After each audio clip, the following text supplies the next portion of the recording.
Assalamualaikum warahmatullahi wabarakatuh. Pertama-tama, marilah kita panjatkan puji syukur kehadirat Allah Subhanahu wa Ta'ala atas berkat dan rahmatnya kita dapat mengikuti kegiatan perkuliahan dalam keadaan sehat walafiat. Sebelumnya, terima kasih kepada Bapak Rendra R.K. Diva selaku dosen pengampu mata kuliah statistik atas kesempatan yang diberikan kepada kelompok kami untuk mempresentasikan hasil diskusi dari kelompok kami mengenai hipotesis satu sampel varian dan proporsi. Berikut merupakan anggota dari kelompok 8. Yang pertama, Muhammad Al-Qodi Dafaul Haq dengan NIM 126401202079. Yang kedua, Nabila Qurroti Ain dengan NIM 126401202081. Yang ketiga, Namira Putri Habibah dengan NIM 126401202082. Dan yang keempat, Nandamei Sukmaningrum dengan NIM 126401202083. Berikut merupakan materi yang akan dibahas. Yang pertama, pengertian uji hipotesis, yang kedua, prosedur uji hipotesis, yang ketiga, hipotesis satu sampel varians, yang keempat, contoh soal uji hipotesis satu varians, yang kelima, hipotesis satu sampel proporsi, yang keenam, contoh soal uji hipotesis satu proporsi, yang selanjutnya yaitu penutup. Oke, materi selanjutnya tentang pengertian uji hipotesis.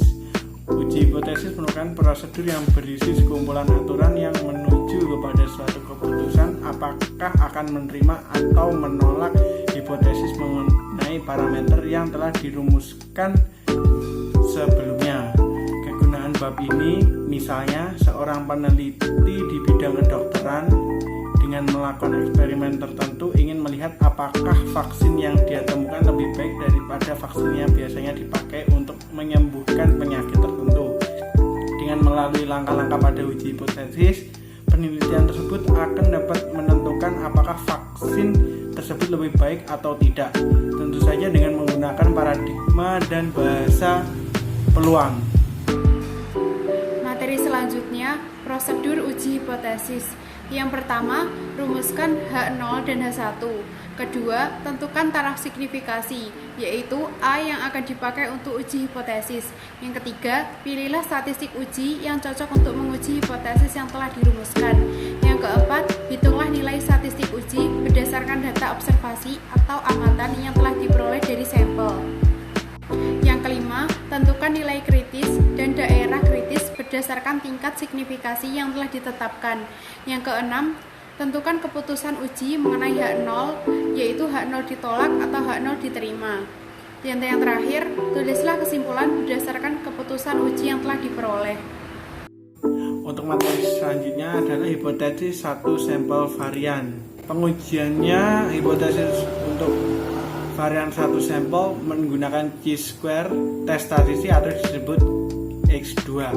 Chi-square sama dengan rumus chi-square sama dengan n-1 dalam kurung S dikali S kuadrat per sigma 0 kuadrat.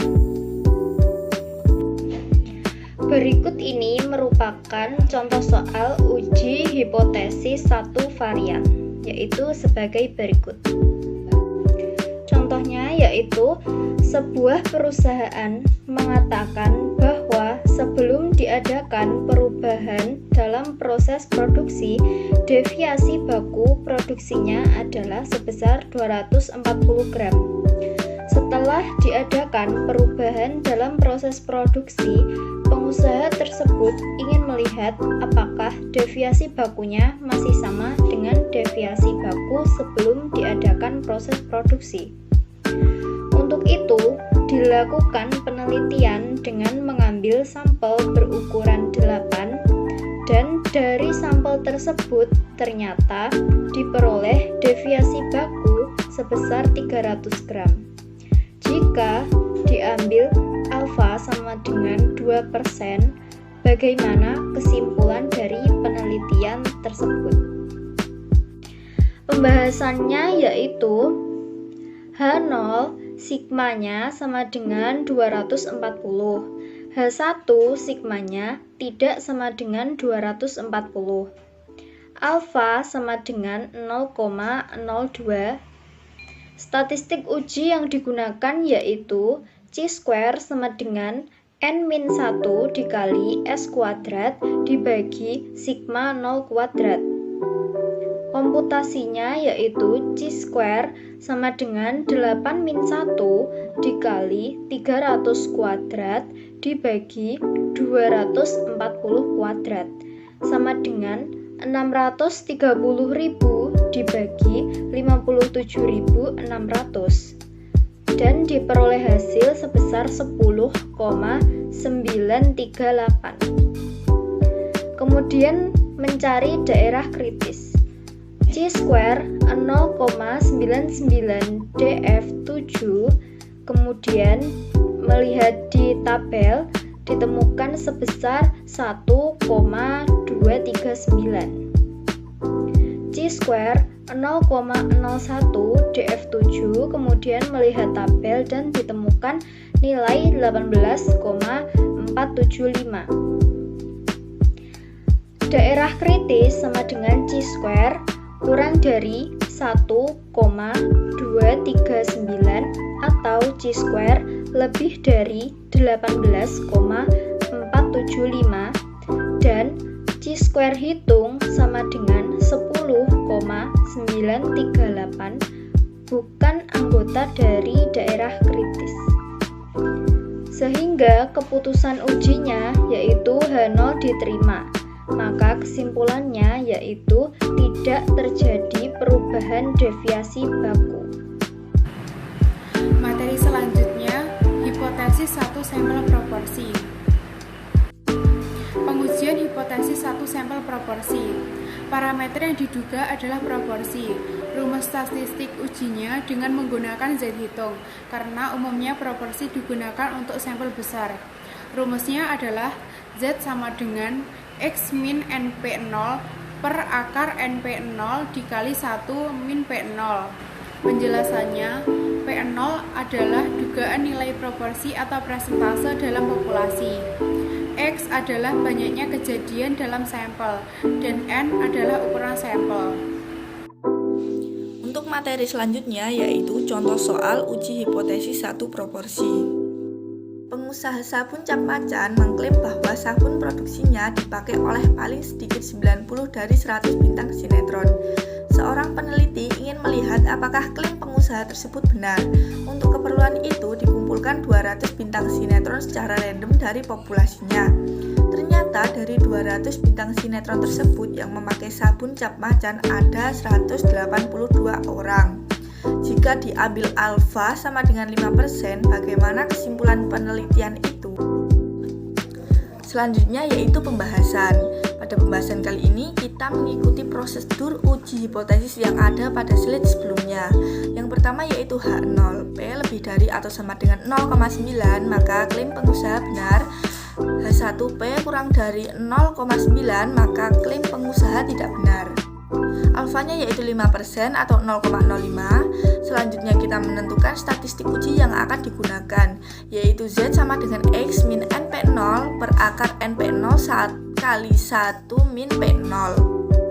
Selanjutnya kita mensubstitusikan nilainya ke dalam rumus Z hitung Z, yaitu X-nya 182, N-nya 200, P0-nya 0,9.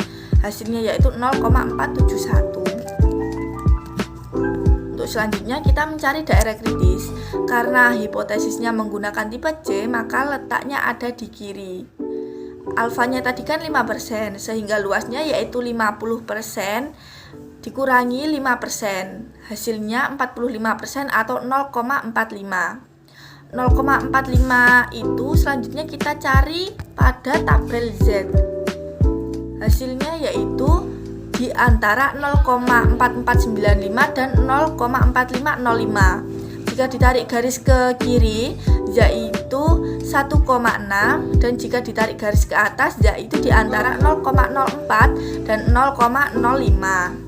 Sehingga nilai kritisnya yaitu 1,6 ditambah 0,045. 0,045 itu dari 0,04 ditambah 0,05 dibagi 2. sama dengan 1,645. Karena hipotesisnya tadi tipe C, maka hasilnya minus.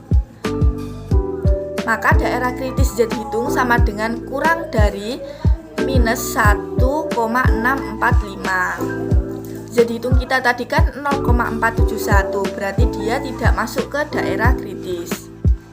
Selanjutnya keputusan uji yaitu H0 diterima. Kesimpulannya yaitu klaim pengusaha bahwa sabun produksinya dipakai oleh paling sedikit 90 dari 100 bintang sinetron adalah benar.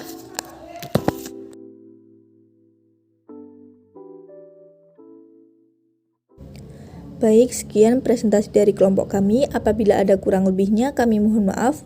Saya akhiri. Wassalamualaikum warahmatullahi wabarakatuh.